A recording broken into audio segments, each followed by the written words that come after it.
नमस्कार मित्रों, मैं शिवेश प्रताप आज एक बार फिर आप सभी के बीच उपस्थित हुआ हूं। और मित्रों, आज का जो विषय है वो आज 15 नवंबर के दिन जब पूरा देश जनजातीय गौरव दिवस मना रहा है आदरणीय मोदी जी के आह्वान पर, तो ऐसे में ये बात बड़ी आवश्यक हो जाती है कि हम इस चीज़ की चर्चा करें कि ये जो समय कालखंड चल रहा है मोदी सरकार का, वह वास्तव में जनजातीय सम्मान व विकास का स्वर्ण काल है। देश की आज़ादी के बाद 75 सालों तक हाशिए पर रहने वाले जनजातीय समाज को वास्तविक विकास और सम्मान मिला जब 2014 में मोदी जी की सरकार आई, और उसके बाद से वह अहर्निश जारी है। और आज हम इसी विषय की चर्चा करेंगे कि आज जब हम ये दिवस मना रहे हैं तो ऐसे में ये बहुत आवश्यक हो जाता है देश हित में, राष्ट्र हित में, जनजातीय समुदायों के हित में, कि वास्तव में उनके उत्थान और सशक्तिकरण के लिए जो कदम उठाए जा रहे हैं सरकार के द्वारा, मोदी सरकार के द्वारा, उसके बारे में चर्चा करना बड़ा आवश्यक है। और अगर आप दृष्टि डालें तो मोदी 3 के शुरुआत में ही जनजातीय समाज के उत्थान के लिए सितंबर माह में 79,156 करोड़ रुपए के महत्वाकांक्षी बजट के साथ प्रधानमंत्री जनजातीय उन्नत ग्राम अभियान को मंजूरी दे दी गई, जो 63,000 आदिवासी बहुल गांवों में रहने वाले 5 करोड़ से अधिक जनजातीय नागरिकों के सामाजिक आर्थिक स्थिति में सुधार लाने के लिए एक अभूतपूर्व और ऐतिहासिक कदम है। और इसमें केंद्र सरकार का जो योगदान होगा वो 56,333 करोड़ का होगा, और राज्य सरकारें 22,823 करोड़ रुपए की हिस्सेदारी निभाएंगी। तो मित्रों, ये जो जनजातीय समाज के समावेशी विकास के प्रति मोदी सरकार की अटूट प्रतिबद्धता है, ये वास्तव में भाजपा के अंत्योदय के संकल्प को ही रेखांकित करती है, ताकि कोई भी समुदाय पीछे न रह जाए, सबको बराबरी का समान अधिकार, समान सुनिश्चित हो सके विकास। और पिछले 1 दशक में मोदी जी की सरकार ने जनजातीय समुदायों के जीवन में जो क्रांतिकारी बदलाव लाया है, वो आज जब हम इस नए अभियान की शुरुआत कर रहे हैं जिसका नाम है प्रधानमंत्री जनजातीय उन्नत ग्राम अभियान, तो इसका जो बीज है यह प्रधानमंत्री जनजातीय आदिवासी न्याय महाअभियान, पीएम जनमन के नाम से जिसको हम जानते हैं, इसकी सफलता पर आधारित एक अगला महाचरण है। दोस्तों, 2023 में जब पीएम जनमन मनाया गया था 24,104 करोड़ रुपए बजट के साथ, तो इस कार्यक्रम में विशेष रूप से कमजोर जनजातीय समूहों को लक्षित करके उनके समग्र जनजातीय कल्याण के लिए एक आधार तैयार किया गया था, और यह काफी सफल रहा। इसी से मोटिवेट होकर सरकार द्वारा अब उन्नत ग्राम अभियान के बारे में बात की गई है। और मित्रों, अगर हम देखें तो हमारे संविधान में कोऑपरेटिव फेडरलिज्म की बात होती है, सहकारी संघवाद की बात होती है। वास्तव में प्रधानमंत्री जनजातीय उन्नत ग्राम अभियान हमारे संविधान के उसी कोऑपरेटिव फेडरलिज्म के दृष्टिकोण को समृद्ध करता है, जिसमें 17 मंत्रालयों के सहयोग से इस योजना में अपने जनजातीय नागरिकों के उत्थान के लिए राष्ट्र की एकता और सामूहिक इच्छा शक्ति का प्रतिनिधित्व करता हुआ दिखाई देता है, जहां पर केंद्र, राज्य, सभी मंत्रालय एक साथ एकजुट होकर देश के इतने बड़े जनजातीय समाज जो 75 वर्षों से देश के विकास में कहीं खो गया था, हाशिए पर था, किनारे कर दिया गया था, जिसे 2014 के बाद उसके महत्व को इंगित किया गया मोदी सरकार के द्वारा, तो कहीं ना कहीं यह सहकारी संघवाद की जो मूल आत्मा है हमारे संविधान में, उसको भी पोषित करता है। और मित्रों, जनजातीय उन्नत ग्राम अभियान की जो प्रगति है, इसको पीएम गति शक्ति पोर्टल के माध्यम से किया जाएगा।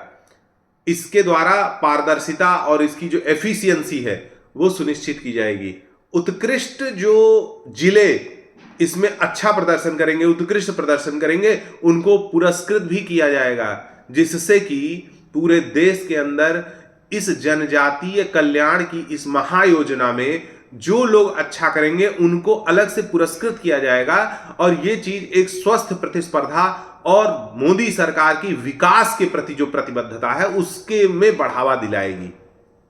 तो मित्रों, ऐसे में जब आज हम जनजातीय उन्नत ग्राम अभियान के बारे में चर्चा कर रहे हैं तो हम सभी को जनजातीय कल्याण पर मोदी सरकार की जो एक समग्र दृष्टि है उसको भी समझने की आवश्यकता है। और मित्रों, अगर देखिए समग्र दृष्टि की बात करूं तो 2011 में जो जनगणना हुई थी उसमें भारत की अनुसूचित जाति जो है उसकी आबादी 10.45 करोड़ थी, जिसमें 18 राज्यों और केंद्र शासित प्रदेश अंडमान निकोबार द्वीप समूह के 75 समुदायों को विशेष रूप से कमजोर जनजातीय समूहों के रूप में पहचाना जाता है।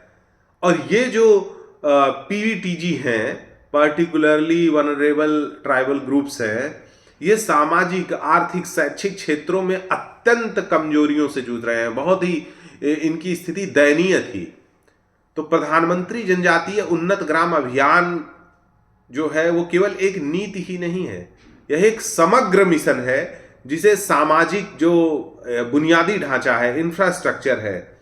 हेल्थ है, एजुकेशन है, जो लाइवलीहुड है, आजीविका के जो महत्वपूर्ण अंतराल हैं जो इस समाज में आज़ादी के बाद से कांग्रेस सरकारों की द्वारा जिस प्रकार से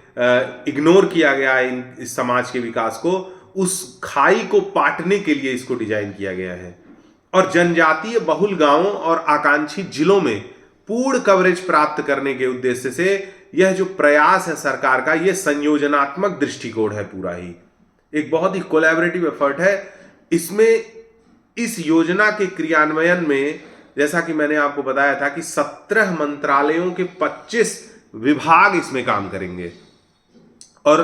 मोदी सरकार के पिछले 2 कार्यकाल में जनजातीय कल्याण के लिए किए गए प्रयासों की तुलना कांग्रेस सरकार के समय से की जाए तो आप देखिए, जनजातीय मामलों का जो मंत्रालय है, मोदी सरकार ने उसका बजट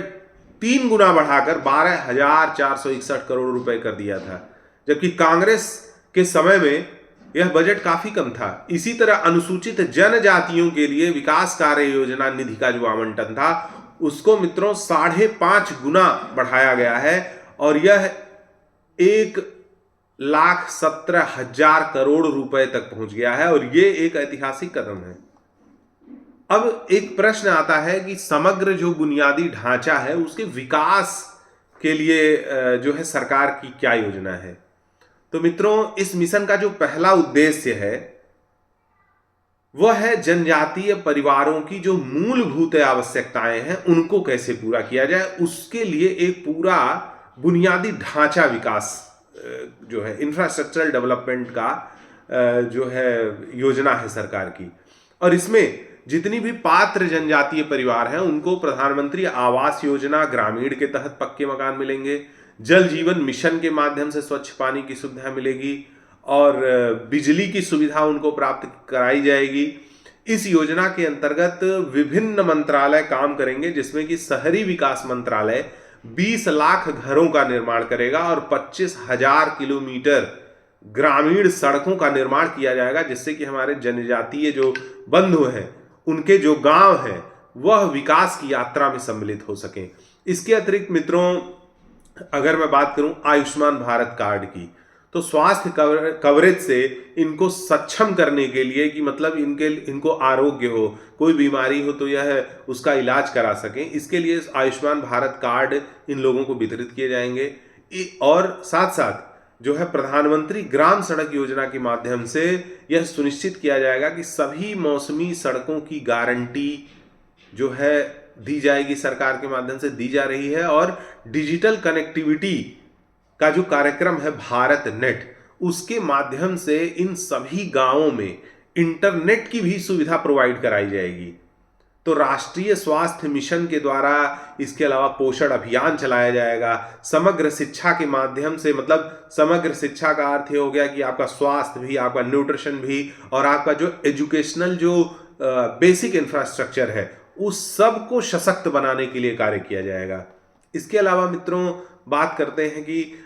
ये तो हो गई बुनियादी ढांचे की बात और किस तरह से उनका एजुकेशनल बुनियादी ढांचा और साथ साथ उनकी जो सामाजिक बुनियादी ढांचा है उसको कैसे हम बढ़ाएंगे उनके गांवों को और लोगों को। अब मुख्य एक दूसरा विषय आता है जनजातीय समाज के बारे में कि आर्थिक सशक्तिकरण उनका कैसे किया जाए। तो इसी महायोजना में सरकार द्वारा इनके आर्थिक सशक्तिकरण पर बड़ा विशेष ध्यान दिया गया है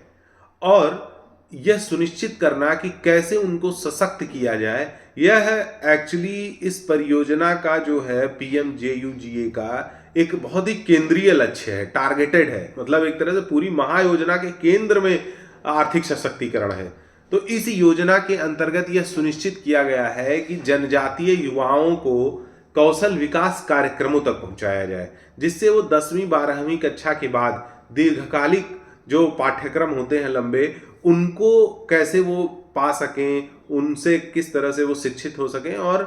कौशल भारत मिशन और जन शिक्षण संस्थान के माध्यम से इसको सुगम बनाने की कवायद चल रही है। इसके अलावा मित्रों, जैसे जनजातीय जो उत्पादक हैं, प्रोड्यूसर्स हैं, जैसे आप देखे होंगे कि बहुत सारे जनजातीय समाज के लोग होते हैं जहाँ पे अपने उनके शिल्प हैं, अपने जो कुटीर हैं, उनके जो प्रोडक्ट हैं, जैसे बांस से बने हुए प्रोडक्ट या इस तरह से पत्तों से बने हुए बहुत सारे प्रोडक्ट, इस तरह की चीज़ें हैं, उनको जो वो प्रोड्यूस करते हैं उसका कैसे बाजार में डिमांड बढ़ाया जाए और यह इंश्योर किया जाए कि उसके लिए उनको अच्छे दाम मिलें,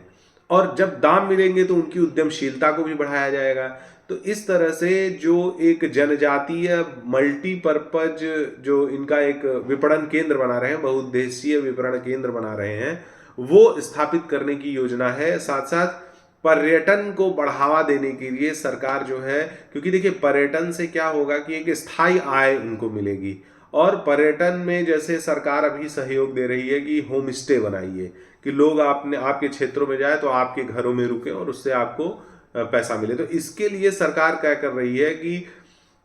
अगर जनजातीय समाज होम स्टे बनाता है तो प्रति परिवार 5 लाख रुपए, और मान लिया अगर आपका कोई घर है तो उसके नवनिर्माण के लिए 3 लाख रुपए की सहायता भी प्रदान की जाएगी। इसके अलावा जैसे जनजातीय परिवारों को जो एक व्यक्तिगत अधिकार होते हैं, बुनियादी जो सुविधाओं के साथ जो होती हैं, उनको जैसे उनकी जो बस्तियां हैं, गांव के अलावा जैसे कहीं कहीं उनकी बस्तियां भी होती हैं, तो उसके लिए उनकी जो अपनी इंडिविजुअल राइट्स हैं और जो उनके जो बुनियादी सुविधाएं उनकी बस्तियों तक भी लैस किया जाएगा।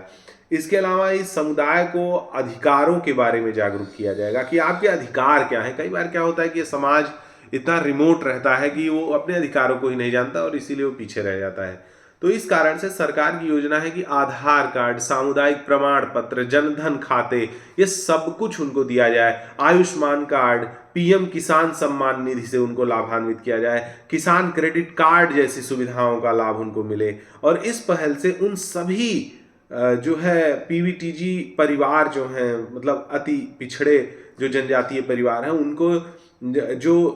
दूरी है सड़क से और डिजिटल कनेक्टिविटी से, उसको बहुत कम करने का प्रयास सरकार कर रही है, जिससे कि हम उनको डोर स्टेप पर ये सुविधाएं प्रोवाइड करें। और इन कार्यक्रमों के आयोजित करने के लिए सरकार ने हाट बाजार जैसे है, CSC है, ग्राम पंचायत है, आंगनबाड़ी है, बहुउद्देशीय केंद्र हैं, वन धन विकास केंद्र हैं, कृषि विज्ञान केंद्र हैं, इन सब को अपनी जो इस इम्प्लीमेंटेशन की परियोजना है महायोजना के, उसमें सबको अपने दायरे में ला रहे हैं, जिससे कि कोई भी ऐसा एस्पेक्ट छूटे ना। इसके अलावा मित्रों, जैसे एक विषय ये हो गया आर्थिक समावेशन का। अब एक बड़ा महत्वपूर्ण विषय है कि कैसे इन तक गुणवत्तापूर्ण शिक्षा पहुंचाई जाए और यूनिवर्सल रीच इन तक एस्टैब्लिश की जाए, जिससे कि किसी भी चीज के लिए इन तक पहुंचना आसान हो। तो मित्रों, जैसा कि हम सभी जानते हैं कि शिक्षा एक समृद्ध समाज की नींव होती है, और सरकार का जो लक्ष्य है वो ये है कि जनजातीय छात्रों का जो सकल नामांकन अनुपात है, जो ग्रॉस जो इनका जो एडमिशन है एजुकेशन में, उसको कैसे बढ़ाया, उसके एवरेज को कैसे बढ़ाया जाए। और इसके तहत 1000 जनजातीय छात्रावासों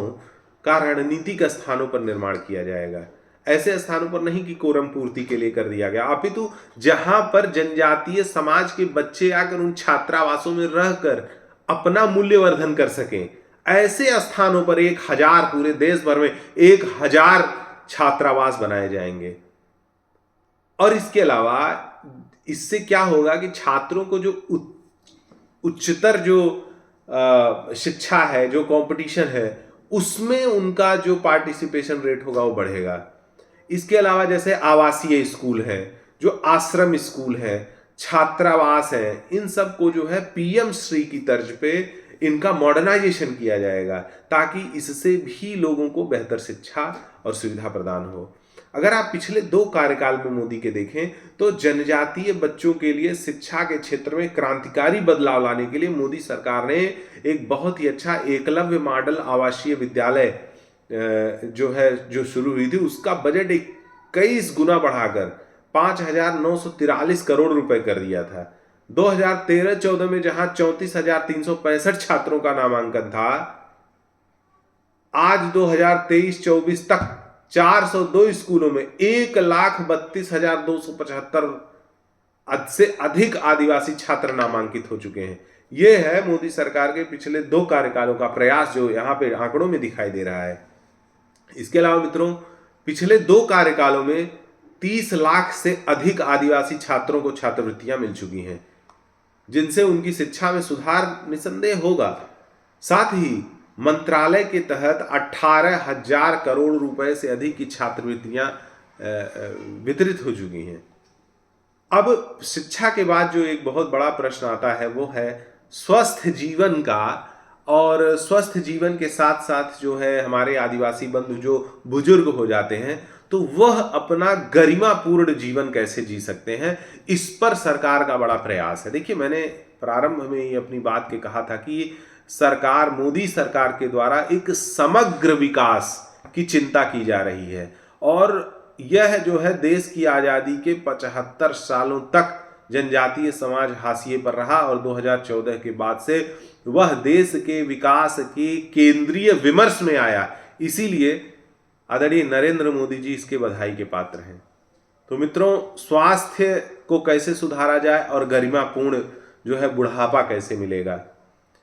हम सभी ये चीज जानते हैं कि स्वास्थ्य ही धन है, और जनजातीय समुदाय की भलाई अगर आपको सुनिश्चित करना है तो अंत्योदय का जो मूल मंत्र है, मोदी सरकार की जो प्राथमिकता है, वो स्वास्थ्य भी है। तो मित्रों, इसके लिए सरकार द्वारा मोबाइल मेडिकल यूनिट्स उन क्षेत्रों में संचालित होंगी जहां सब सेंटर समुदायों से दूर हैं। जैसे कोई दूर दराज का क्षेत्र है तो वहां पर सरकार का कहना है कि हम मोबाइल मेडिकल यूनिट्स, यानी चलता फिरता जो अस्पताल होता है, उस तरह की सुविधाओं के माध्यम से उनकी सेवा सुनिश्चित करेंगे। और आदिवासियों के अंदर एक बहुत ही सिकल सेल रोग की एक समस्या है, उसके लिए सरकार द्वारा व्यापक स्तर पर उसकी पहचान करना और कैसे उस रोग को, उस डिजीज को, सिकल सेल डिजीज को जो है मैनेज किया जाए, इस पर सरकार व्यापक रूप से ध्यान देगी। इसके अलावा जैसे जिन राज्यों में यह रोग व्यापक रूप से है, वहां पर सरकार के द्वारा एम्स और अन्य प्रमुख संस्थानों में जैसे कॉम्पिटेंस सेंटर भी स्थापित किए जाएंगे, जिससे कि वहाँ की क्षेत्रीय स्तर पर उस रोग के नियंत्रण और उसके रोकथाम और बेहतर कंट्रोल इस्टेब्लिश की जा सके। और प्रत्येक कंट्रोल केंद्र में 6 करोड़ रुपए की लागत से उन्नत चिकित्सा व अनुसंधान सुविधा उपलब्ध कराई जाएगी। जनजातीय समाज में जो शिशु मृत्यु दर है और जो मातृ मृत्यु दर है, उसको कम करने पे प्रयास, टीकाकरण कवरेज को बढ़ाने का प्रयास जो राष्ट्रीय हमारे मानक है उसके अनुरूप किया जाएगा, जिससे कि जो स्वास्थ्य का क्षेत्र है उसमें व्यापक परिवर्तन लाया जाए। स्वास्थ्य एक बहुत बड़ा, आदिवासी क्षेत्रों में स्वास्थ्य एक बहुत बड़ी चिंता है जिस पर सरकार गंभीर है। इसके अलावा मित्रों, अगर मैं बात करूं कि पिछले 2 कार्यकालों में अगर हम देखें तो स्वच्छ भारत मिशन के तहत आदिवासी क्षेत्रों में 148 लाख से अधिक शौचालय बनाए गए, जिसमें आदिवासी समुदायों में स्वच्छता की दिशा में बड़ा बदलाव आया है। साथ ही 2,55,000 आंगनवाड़ी केंद्रों की स्थापना की गई। सिकल सेल एनीमिया उन्मूलन मिशन के तहत 1 करोड़ से अधिक आदिवासियों की जांच की गई। जनजातीय विकास के लिए मोदी सरकार ने कई अग्रणी साझेदारियां की। आदिवासी स्वास्थ्य, टेलीमेडिसिन के लिए एम्स दिल्ली में भगवान बिरसा मुंडा चेयर की स्थापना की गई। आदिवासी छात्रों के लिए कि सेमीकंडक्टर प्रौद्योगिकी में प्रशिक्षण की व्यवस्था और आदिवासी उद्यमिता के लिए देशव्यापी की पारिस्थितिकी तंत्र इकोसिस्टम बिल्डअप किया जा रहा है और इसके लिए आईआईटी दिल्ली में भगवान बिरसा मुंडा चेयर की स्थापना की गई। ये सभी प्रयास आदिवासी समुदाय के समग्र विकास के लिए प्रौद्योगिकी और विशेषज्ञता का लाभ उठाने के एक ठोस प्रयास सरकार द्वारा हो रहा है और इसके साथ ही आदिवासी आबादी वाले जो दूर दराज के क्षेत्रों में मोबाइल और इंटरनेट कनेक्टिविटी में सुधार है, इसके लिए इसरो के द्वारा विशेष सहयोग लेते हुए जो है हमने वीसैट स्टेशनों की स्थापना की गई है। इसके अलावा मित्रों, अगर मैं आजीविका और आय सृजन के अभिनव योजनाओं की बात करूं, जैसे कुछ तो पीछे सरकार ने किया है और आने वाले समय में क्या कर रही है, तो इसमें जो ये अभियान है PMJUGA का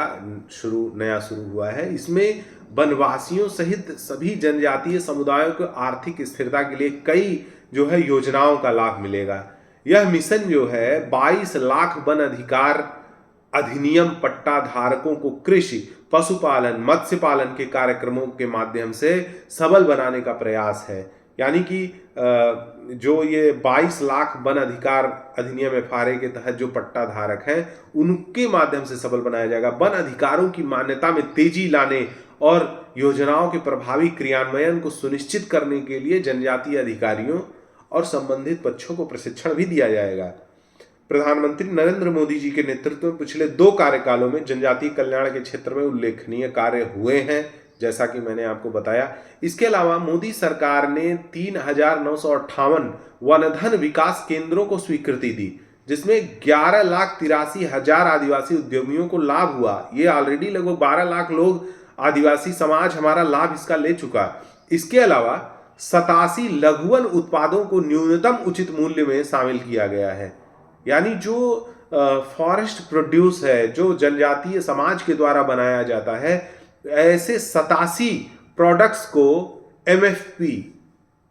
में शामिल किया गया है, जिससे आदिवासी समुदाय की आजीविका में सुधार हुआ है। ये बहुत बड़ा कार्यक्रम है। पिछले 2 कार्यकालों में वन अधिकार अधिनियम 2006 के तहत कुल भूमि का कवरेज 3 गुना में वृद्धि हुई है और यह 181 लाख एकड़ तक पहुंच गया है, जो 2013-14 में मात्र 55 लाख एकड़ था। यह कदम आदिवासियों को उनके पारंपरिक अधिकारों को पहचानने, सुरक्षा प्रदान करने के लिए उठाया गया था और मोदी सरकार ने पिछले 10 वर्षों में विशेष रूप से अति संवेदनशील आदिवासी जनजातियों, जिसको हम PVTG कहते हैं, के लिए 25,000 करोड़ रुपए से अधिक की निधि आवंटित किया है और 5,000 से अधिक बहुविषयक आदिवासी विकास परियोजनाएं शुरू की हैं, जिनसे इन जनजातियों के जीवन स्तर में सुधार हुआ है। मोदी सरकार के 11वें वर्ष में जो अब चल रहा है, जनजातीय कल्याण के क्षेत्र में जो क्रांतिकारी और अभूतपूर्व विकास और कायाकल्प की यात्रा जारी है, वे कांग्रेस सरकार की देश की आजादी के बाद से 2014 तक की तुलना में कहीं अधिक प्रभावी, क्रांतिकारी और दूरगामी है।